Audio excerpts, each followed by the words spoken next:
When I was younger, I used to watch fashion TV, and that's where I kind of learned about the fantasy of fashion. And I think I was watching Gaultier and Galliano do their thing, and then McQueen, all the greats really.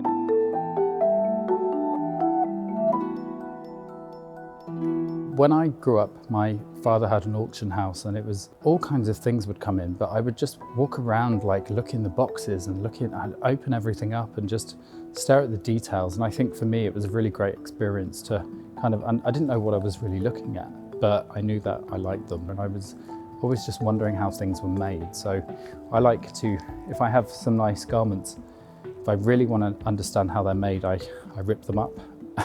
See how they're made and try and put them back together sometimes. Other times I just use them as other things. I find inspiration literally all over the place. Mostly people, dreams. I've learnt to lucid dream and then put the ideas down on paper and then wake up and write them down. I travel the world, I meet people, I collaborate with people. I find things on the floor. I've never told anyone this, but I bury things sometimes and see what happens to them years later. I work with everything. I try and recycle everything, and I love it when jewellery breaks. I absolutely, if something breaks, I'm like, I could do that with it. So I save it and then make these sculptures with it.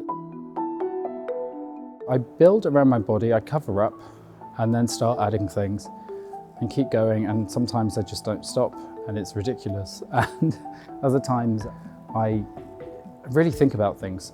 So sometimes I might have a dream and try and recreate that. Other times I just go by colour.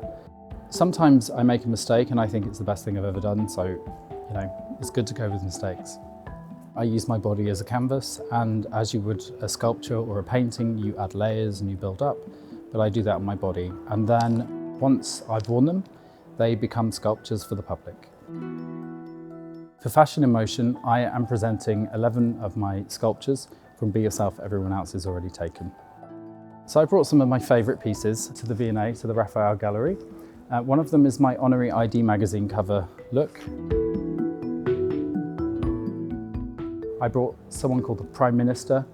It promotes equality and queer rights, unlike many Prime Ministers on the planet.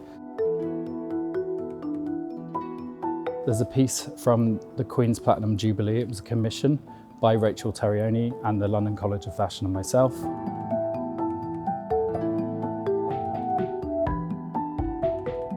My role in this Fashion in Motion is to actually stand as one of the sculptures on one of the plinths and be as still as possible.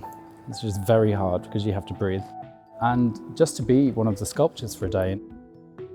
The piece that I won is full of mirrors, and I was really trying to think of a word that I hadn't used before, in a society rank of whatever that is. And I thought, well, there's loads of mirrors in it. I'm going to call it the president because it will reflect people that they'll see themselves like. So that was the idea for that. And for me, I've never done that before. So it's been really interesting to watch the response of, when I breathe or move and people are like, is it or not? Are they all going to move? Or, so it's just been fascinating.